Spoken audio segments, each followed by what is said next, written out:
Hey guys, and welcome to the Creature Untamed Podcast. I'm Kinsey. And I'm Brandon. And today's episode, we are talking Crested Gecko genetics. This is something that I think both Brandon and I are really excited for Crested Geckos. And that's why I think it's a really exciting time to be in Crested Geckos, is because there are breeders out there that are taking the time to truly figure out the genetics of Crested Gecko and the probability of the offspring that you will get from it. It's kind of a new wave of change, you know, like instead of thinking that you're just going to get what you get, which is what everyone said for the last however many years people have been breeding Crested Geckos. It's no longer as much of a what you just breed Cluster, two animals together, and see what you get. It's actually a little bit more meticulous and dare to say similar to ball pythons in a way, with some of the traits and the genetics and morphs that are in Crested Geckos. So we thought it'd be really cool to kind of geek out with you guys a little bit. We're still very much learning ourselves a lot of this. This is very new to the hobby. Always learning. Yes. But it's such a cool thing. And that's why I titled this episode the way I did, is because it's such a cool time to be a part of the Crested Gecko community. It's weird. It's crazy. It's cool. I was. It's kind of like coming out of like nowhere for me, I guess. A little bit more, I guess, but it's exciting. Like, it's kind of cool. I'm like, I've always had a feeling really cool. because there's always been like little things here or there that I've heard through the grapevine with breeding geckos of like, you know, you get two reds and you pair two reds, and a lot of times you get phantoms or like bicolor type animals. And I know that those are actually supposed to be, in fact, two different things. Or you get phantoms out of two red pairings. And the reason for that is because phantom they're finding is actually recessive. And so you can have het animals with phantom. And so I think that's super cool that there's breeders out there that are actually, you know, putting their time and effort into figuring this out. Yeah. Like, it's crazy. How cool would it be to be down the line and we have a 6-gene animal that you know what it is. Now, I think it's going to be kind of a pain to really figure out what animals are what, and because, I mean, if you go by that logic, if animals can be truly het for certain, you know, morphs that we, you know, before didn't think was the case, we're going to have a lot of animals that have a lot of hets. Yeah. It's going to be muddy. Yeah, it's going to be muddy for a while trying to figure that out. I do want to mention some of the people that are kind of pioneering this effort, because it's by no means our doing, talking about another person's work. And so I don't think it's right for us to talk about that without acknowledging those individuals. And one of the big ones is the Foundation Genetics on Little Monsters website is a lot of the information that we've been reading about. Now, a lot of stuff that we're going to talk in a lot of things that we're going to talk about in today's episode are subject to change. Yeah. Because this is something that's very new and I think very well could change. I mean, this is new. But it's super cool and I'm just really excited. I'm really excited for the things that can come from this. Yeah. You know? That's what makes it so crazy. I don't know. It's so like it's just the beginning. You know what I mean? Like it's literally just the beginning. Yeah, like instead of just having like Xanthic and cappuccinos now, we've got, you know, like I said, phantom they believe is to be a true recessive or interacts in the way that a recessive trait would or morph would. One thing that I'm looking forward to and that I think I'm starting to kind of, you know, get a gauge on is figuring out what animals are het in our collection for patternless and for phantom. That's what kind of sucks about. That's probably really like the only part that kind of sucks is because we do. I mean, everybody. Yeah. Everybody. You know, you got something probably. Like somebody. I mean, everybody. I think, you know, probably has something in their group not knowing. That's the only thing that kind of sucks, and now we just got to kind of figure it out now and kind of keep an eye on everything and I mean, work with it instead of against it pretty much. And I like that we're learning, you know, the mode of inheritance with a lot of this stuff of like, you know, what you can pair with what to better get the outcome that you're wanting. And like not only that, there's empty backs. There's a kind of a new thing. It's not new by any stretch of the imagination. I've seen animals back in some of our lineage of our geckos, 'cause I've been researching our lineage of our animals so that I can visually see, one, I know what I compare with what, and to start my own, dare I say, line down the future. I don't have a line yet. I have the makings of a project. But as far as, you know, creating our own line, I've been trying to dive deep into our gecko's lineage so that I'm being responsible when it comes to breeding our animals. And so I've seen animals, you know, back in the lineage that have these different genetics, or maybe even have a phantom or have a patternless in there. And I'm like, okay, so that makes me understand why this animal that I have today is producing phantoms or patternless. And then like the empty back, there's markers for empty back. And I don't know if you're too familiar with empty back. The empty back, no. It's very new, and I'm not fully well versed on it either. But as far as I understand, it's recessive. And with it being recessive, they have markers similar to like ball pythons. Like the het pied have like ringers. Sometimes, not always. Right. But it's one of those things that like, how cool is that? To be like actually visually seeing these things. That would make it, I don't know, that'd be, that makes it even better. I mean, it's just. Yeah. It's just a great time to be in Crested Geckos. I don't know, it's crazy. I don't know. Like getting into that, like there's obviously your base, your base morphs, you know, there's your base that you find in the wild. And something that I was talking to Brandon about, I think yesterday was, you know, I feel like crested geckos are going to be a little bit more difficult than ball pythons, no matter what. One, because things are kind of muddied and you're going to have hets and you're going to have to figure that out. Right. Not only that, it's the fact that the wild population has such a variant to it. There's such variance within the wild population that you can find. There's animals with flame. There's animals with partial pins. There's animals with like some orange coloration, tiger. There's all these different things.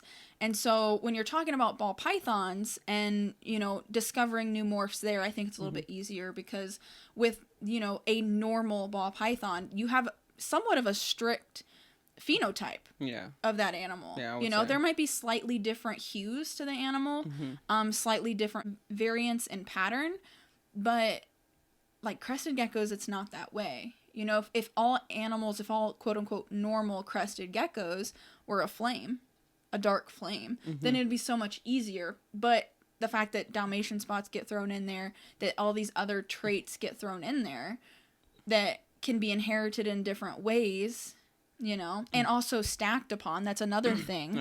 You know, talking about like genetics with crested geckos is, I believe it was Tom, can't remember his last name, but I believe it's Geckological. He's another one that's working with little monsters to kind of come together and create this foundation genetics guide. And I do know that there's some people that don't necessarily believe in the guide, or that they have like doubts because in their own collections, you know, visually they're not seeing certain things. And even me, you know, there's some things that I'm like, well, that doesn't really make sense visually from my, you know, 6-7 years of experience breeding these geckos. Like there's certain things that I'm like, I don't really understand that, but I'm not disproving it, you know, because it's still possible. And like there's some of these genetics that they aren't entirely sure how they interact with each other. Dalmatian, for example.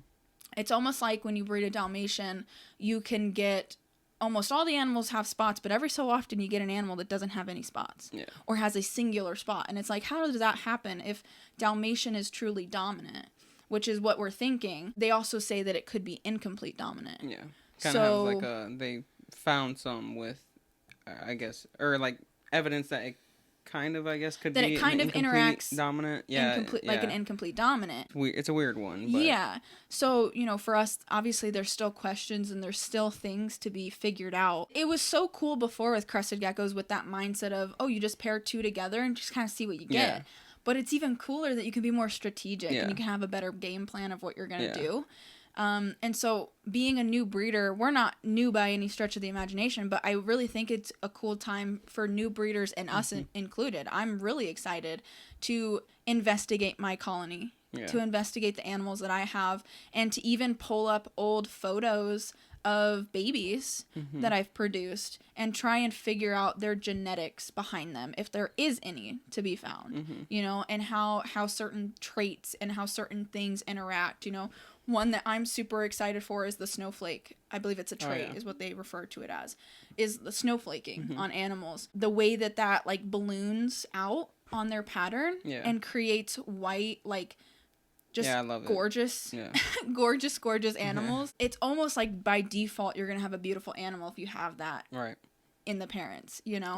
I think it's very beautiful. And I've definitely experienced that, you know, with some of our pairings and pairing certain things together. You know, at the time, this was 2 or 3 years ago, animals that I have right now produced our nicest animals we've ever made, and it had the snowflake trait. And now nicest is kind of one of those things that certain people like certain things, you know, so what's nice to me might not be nice to you, you know, just like some people like Dow spots and some people don't. To each their own with that. But in my opinion, it produced some of our nicest animals we've ever made. So this coming 2023 season, I'm excited to know how that gene interacts and better make pairings so that I can make even nicer animals, you know? Yeah. Like, just knowing that information. Doors are opening. Yeah, and not only that, but, like, understanding when it comes to reds, you know, red animals. That's something that both Brandon and I think, are very kind of on that same page and same wavelength of producing vibrant animals. You know, we want to do that. I want to go more tricolor kind of red, but I also want just like super vibrant. But understanding how we can better enhance those animals, and what to pair what to what, you know, so that we know to expedite our goals. And to also, not only that, you know, build a line. You know, I have been doing this for 6 years. And 6 or 7 years or so. I need to look. I need to actually look. But anyways, 6 years. Let's say I've been doing this for 6 years. 7 years. 6 years. 7 It's years. fine. Yeah, something like that. We'll just say I've been doing this for 6 years. Err on the side of caution. Been doing this for 6 years, and I've not built my own line yet. And I think that's something that I'm ready to take on. And that this last year, 2022, I got really excited for learning this information, and even now trying to digest it and actually put it into play so that we can create some really, really cool combinations. You know, working with Xanthic down the line, I'm really excited for. I would love to get some empty back stuff.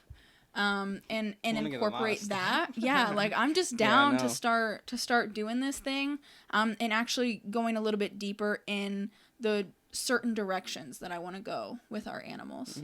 You know, there's certain tangerine qualities about some of our animals that we have now, and some of our animals, what they've produced is really cool.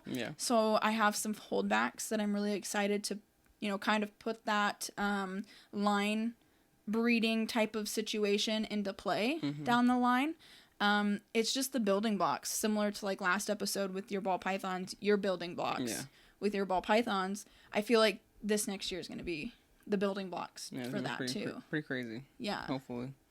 And hopefully we can further investigate our own colony, because going back to empty backs, there's markers. They're saying that there's markers for hets with empty backs, and I think, obviously, this is something that will have to be bred out.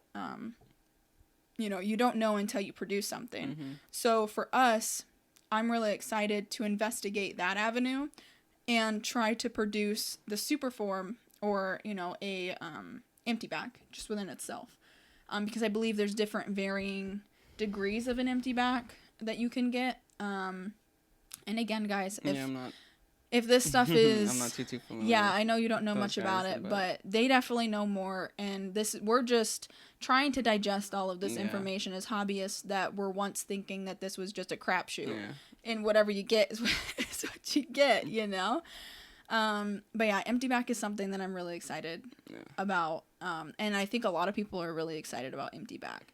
It's not necessarily new, but it's newly understood. I like how that kind of frames things. And, you know, talking about like future projects and things, and the mode of inheritance with certain, traits and genetics.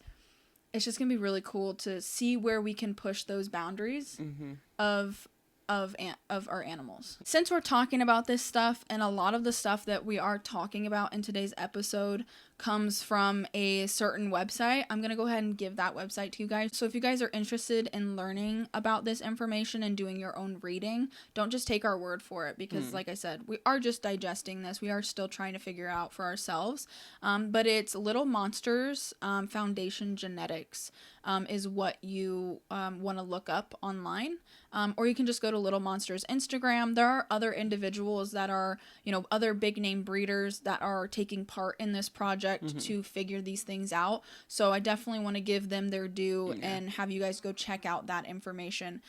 Because as I said, we're almost like a third party just talking and getting excited about this. Hopefully getting the word out, I guess, a little bit more so that people can know and people can learn and people can start actually paying understanding more and even like deep maybe contribute to the conversation a little bit. If you've been doing this long enough to where you've seen observations, you can contribute to it. I don't see an issue with that. With being able to have a better test sample basically, and trying to figure these things out. So definitely go check this website out if you guys haven't already. For sure. Like I said, you can find it through Instagram, going to Little Monsters Instagram. He's got lots of information there. Drop like a link. And I can throw it down in the show notes and also in the comments or description box, one or the other. You guys can find it there too. Hopefully I can just link right out to it so you guys can easily find it. But it's definitely something that I encourage you guys to go check out, because you might be overwhelmed when you first read it. I definitely was, and I still am. And I'm very much like a visual learner in terms of like I need it in my hand. So it's on a website, but they do have a printable version. So you guys can check that out. Really enjoy the way that they've, kind of decided to go about explaining things. They've definitely put in the work to, something in the reptile hobby is that we refer to things not in the way that it's truly referred to in like with geneticists and people that are actually in the field.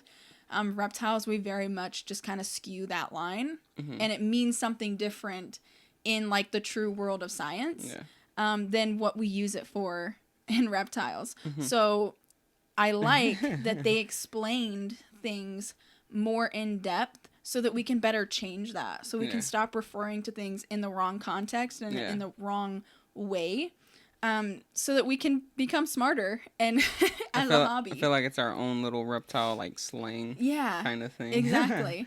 So, but I'm glad too that they went about that route. Yeah, and we just definitely, as a collaborative in all areas of the reptile world, ball pythons, skinks, geckos, we all just need to come together and say, all right, we're going to just collectively change our language back to the true scientific meaning, rather than what we've been going with.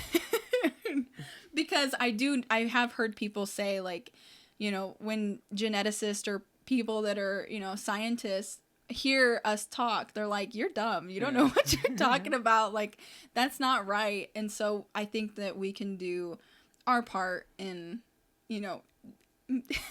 in being factually correct. Another morph that I'm really excited to work with and that I'm excited to actually learn more about is hypo. Hypo, as far as I've understood, since I got into the hobby, was good to pair with reds to get clean reds. And I believe that that is true. At least that's what I've heard from a lot of breeders, and also from, the Genetic Foundation's guide.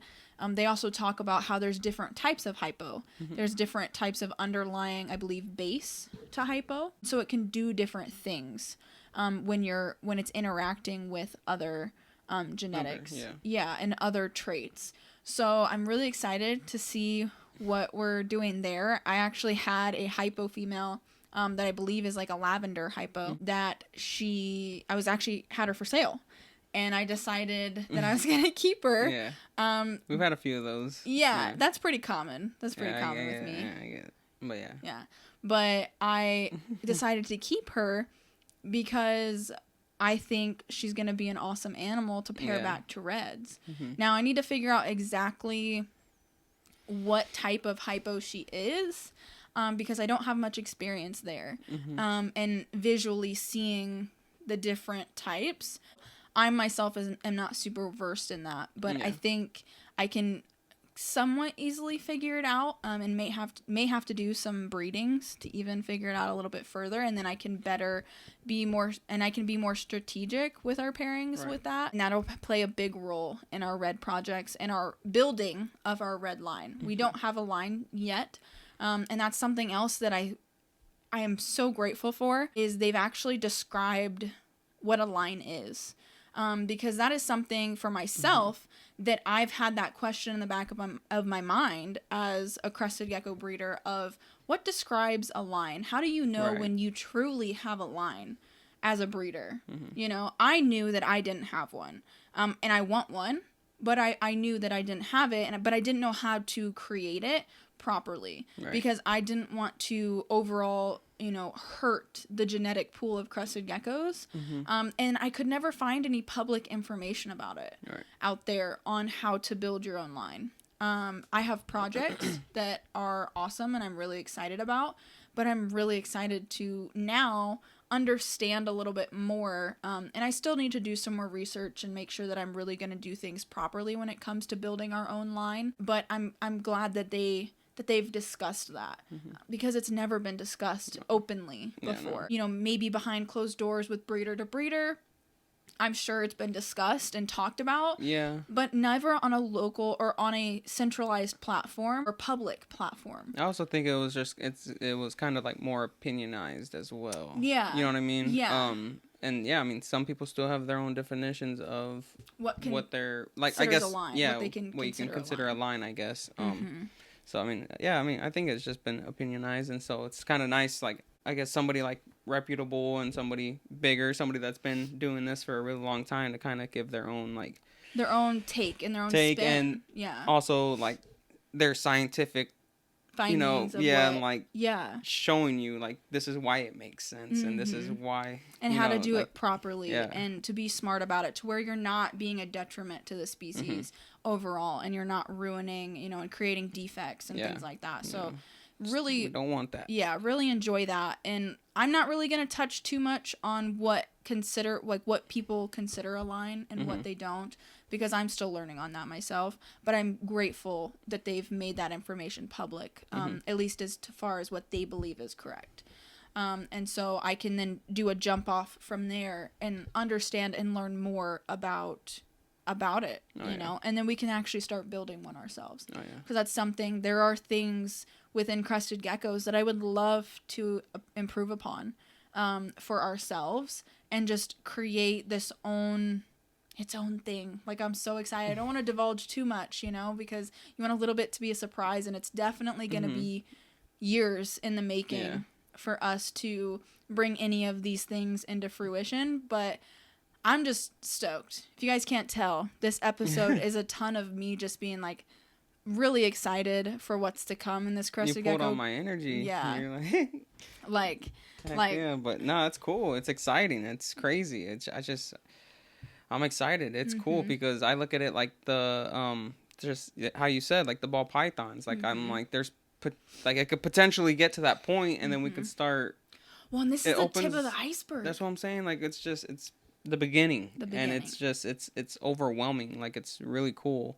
It's exciting, and it's just overwhelming. Like it's so not only the beginning for Crested Geckos, but it's also the beginning for gargoyle geckos too. We were talking about that, and you know, there's a few things in gargoyle geckos that we really want to hone in on and understand. You know, gargoyles have been, as far as I understand, you know, the same process, the same line of thinking as Crested Geckos, and you just pair whatever. You know, there has, I think with gargoyles, I will say, there's been a little bit more strategic to it. They do understand a little bit more and have paid a little bit more attention to, you know, the different traits and, you know, morphs that you can get. But it's just the tip of the iceberg for those as well. I feel like the Crested Gecko is still gonna open the door, you know, and same thing, like people are going to start paying a little bit more attention to what they actually have. Details. Yeah, exactly. To like the small details in the gargoyle gecko world. And I feel like this is just gonna be opening up that door as well. So like that's what makes it even more. And like I really like gargoyles, so I mean I'm excited about that. He's very much like wanting to grow our gargoyle gecko projects, and I feel like they're slept on. Yeah, I feel like the gargoyle geckos are slept on like majorly. I think they're gonna. Yeah, I think they're gonna pop off. They're well, cool. And I think really cool. I think for me with the gargoyles, it's more like the unknown about certain traits in gargoyles, like on how they work, and not only that, but how you can create a line and do something that's super cool looking, but entirely different from somebody else's. You can do that with crested geckos too, but getting excited for gargoyles and for what can come with just this whole new world being opened. Yeah. And not only gargoyles, but who's to say that this doesn't open the door for other species from New Caledonia too? The Caledonia geckos. Yeah, Chihuahua. I believe there's, some different mode of inheritance with Chihuahua and different things. But also Leachianus, Urodactyloides. Oh my gosh, let me just say, Geckos has the most beautiful Urodactyloides I've ever seen in my life. Like, it is gorgeous. If you guys haven't seen it, go and look at it. If you guys are at all a fan of tiny little geckos that look like little just cute things, go and check out Geckos. He's got a beautiful line that he's created with Urodactyloides. I believe it's either Agricolae or Velarde that he's worked on. I want to say it's Velarde, but I might be wrong on that. But go and check that out, because there's some beautiful animals that breeders are working on, and who's to say that doesn't open the world for Urodactyloides too. Right.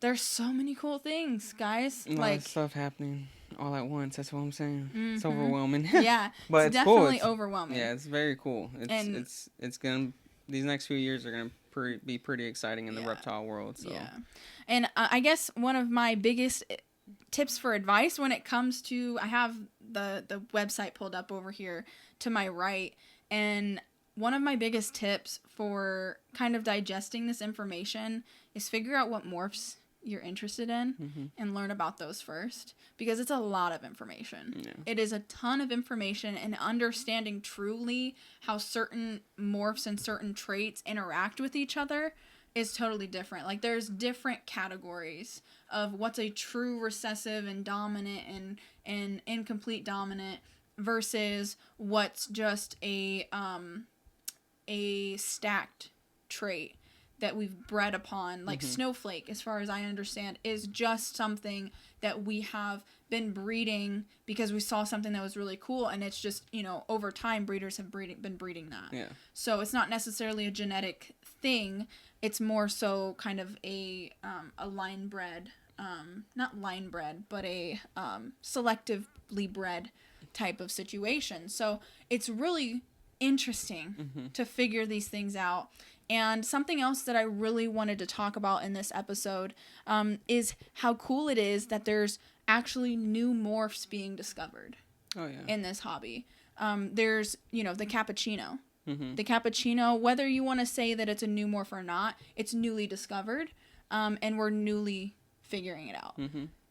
There are some theories that it's been around for a little while. Yeah, for a little bit longer than what, people were originally thinking. But, cappuccinos got some really, really cool things about it that I think can be totally enhanced upon. The orange that you can get with cappuccinos are beautiful. Like, the way that morph interacts with other things is interesting. It's not everybody's cup of tea, but from my perspective of being an outsider, I don't have cappuccinos, and all I have are head xanthics, and then quote unquote normal crested geckos, So being somebody that's like an outsider looking at all these things, it's so cool to see what other people are able to work with and produce, similar to what you can produce when you have xanthic. You have an idea of what you're going to get. Right. And that's just cool within itself. And, speaking of cappuccino, you've also got sable.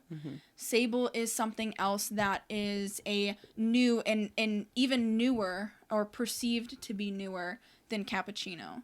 Yeah. You know, as far as the understanding of Sable. And like I said, I don't have any of these animals. I'm not somebody that really has a skin in the game as far as that goes, you know? Not yet.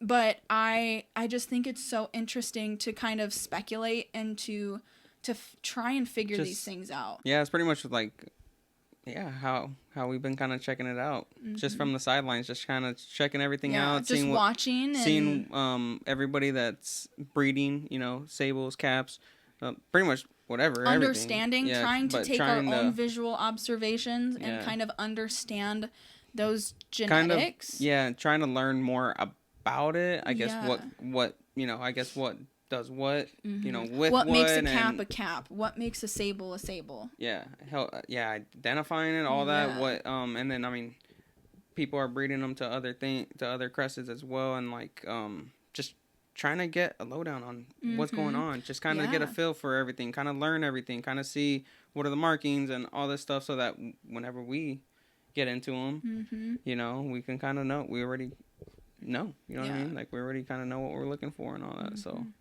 and unfortunately, you know, when it comes to, at least it's what it seems in the reptile hobby, when it comes to a new morph in the hobby, there's normally some sort of controversy. There's normally some kind of discussion, whether that's a heated discussion,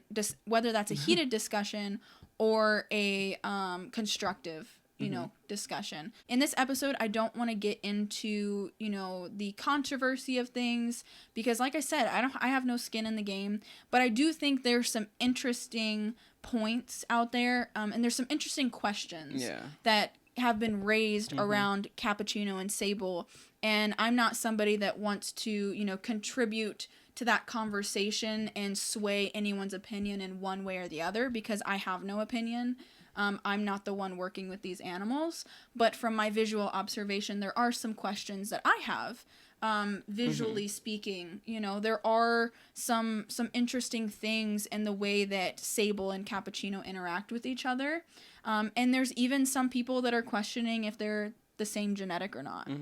Now, again, that's not my decision to make. That's not something that I want to sway anybody on either side of the aisle. You know, like I said, we have none of these, and hopefully in the future we can, because they do some really cool things. And if Sable is its own genetic, and the way that it interacts with Cappuccino, the way that it interacts with it is really cool.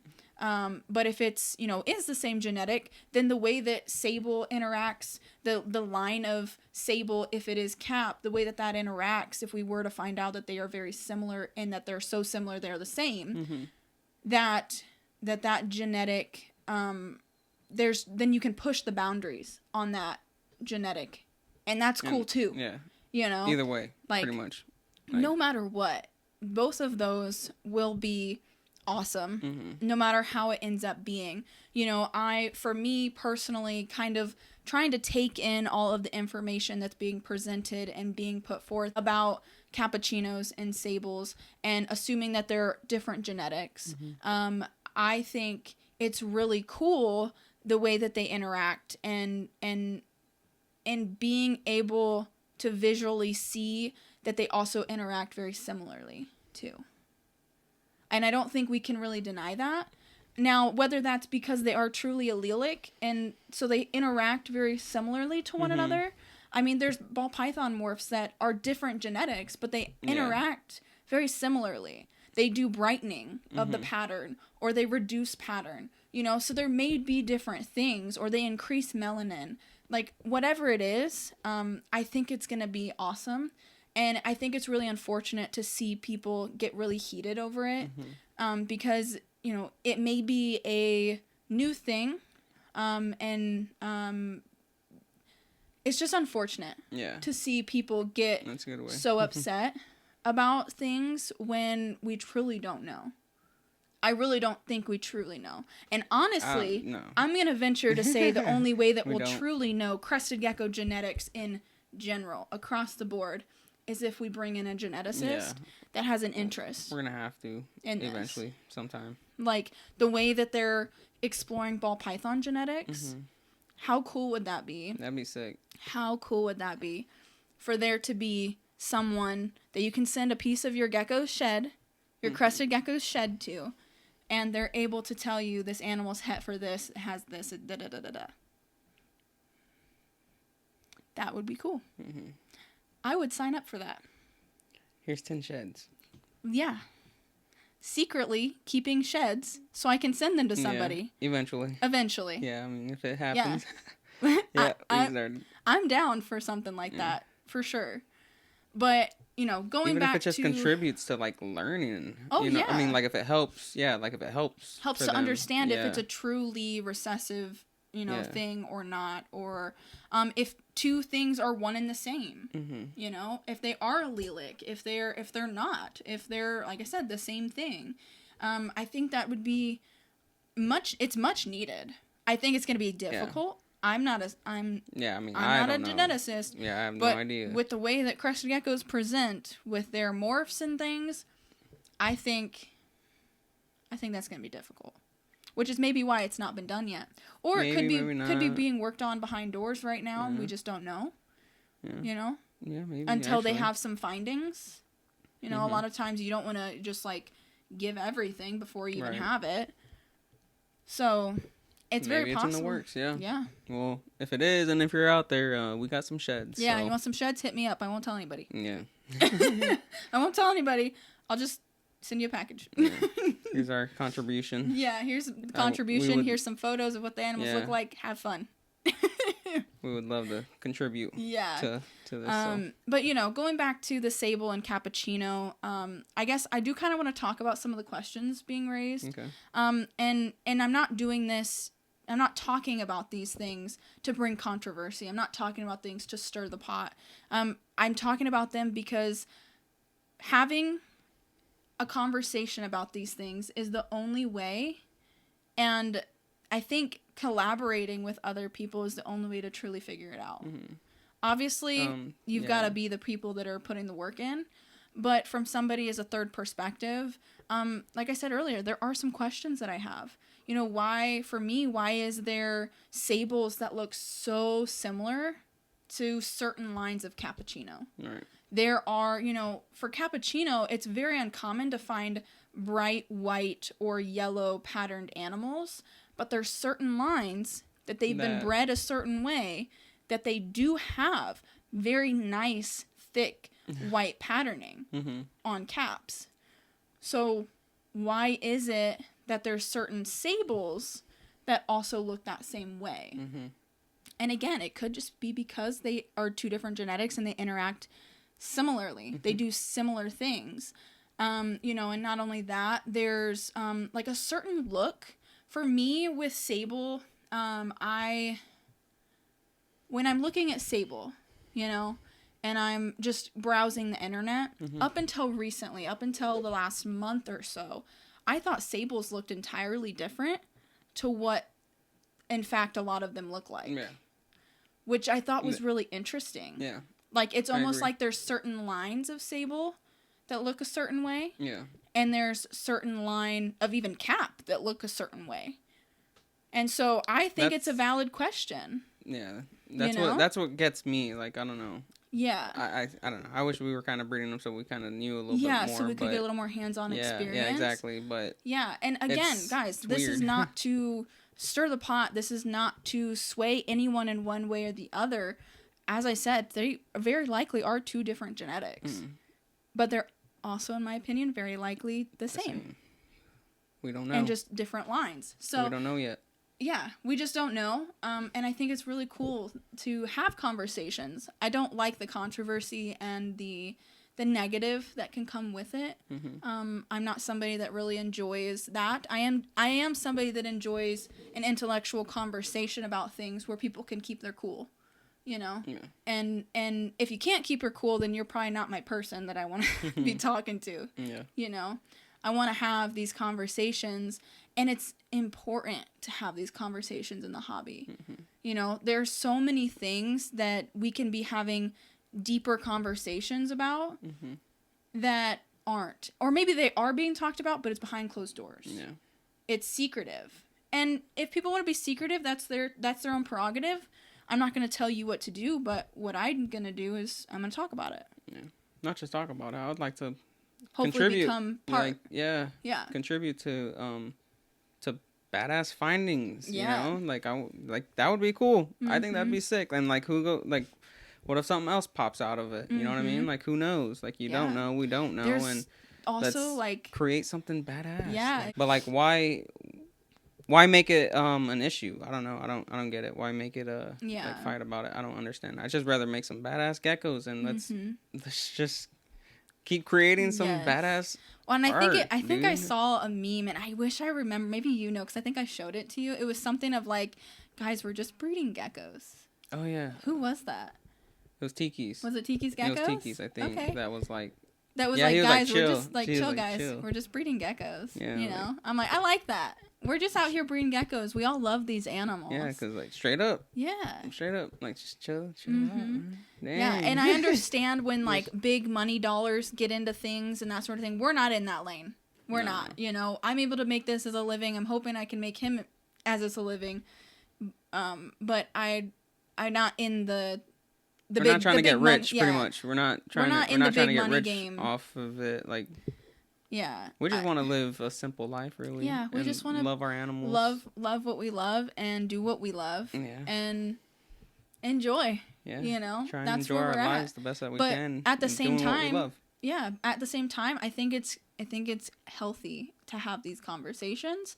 And I really hope that the reptile hobby as a whole, because it is as a whole, there's a lot of behind closed door talk. Yeah. And that's how it's been. Now, like I said, to each their own. Do your own thing. If that's what you prefer to do and you would rather not be on an open platform like we are here, putting yourself out there, that's fine. Yeah. More to you, more power to you, whatever you want to do. But if you are somebody that does want to do that, I don't think that it's beneficial to keep things behind closed doors when it is overall beneficial to the hobby, you know? And just the questions that are being raised around Cap and Sable, no matter what, in my opinion, whatever comes from it, it's going to be great. You know? It's going to be great. There's going to be awesome animals that comes from it. And it's just going to be how it is. How it is how it is. You know? Being excited about Crested Geckos and the genetics that are coming with them is why it's so exciting to be in the hobby right now. Like, and even more exciting to be somebody that's just getting into it. For me, I think it would have been easier for me to understand these things if I would have knowingly or knew what I know now back then when I first started, if that makes sense. So I think that we would have had, obviously I would have been able to absorb and learn this information and be more open to learning it. Yeah. You know, because I'm sure there's people that don't necessarily believe a lot of this stuff, or even not even believe a lot of it, but kind of stuck in your old way. Right. It's very easy to do. It's very easy to do in all aspects of life, but especially here in the hobby, you know, you kind of get a good rhythm with what you're doing and your understandings. And when somebody comes along and kind of challenges that, it can cause issues. It can cause, you know, uproar and that sort of thing. But at the end of the day, as David said from Tiki's Geckos, we're just breeding geckos.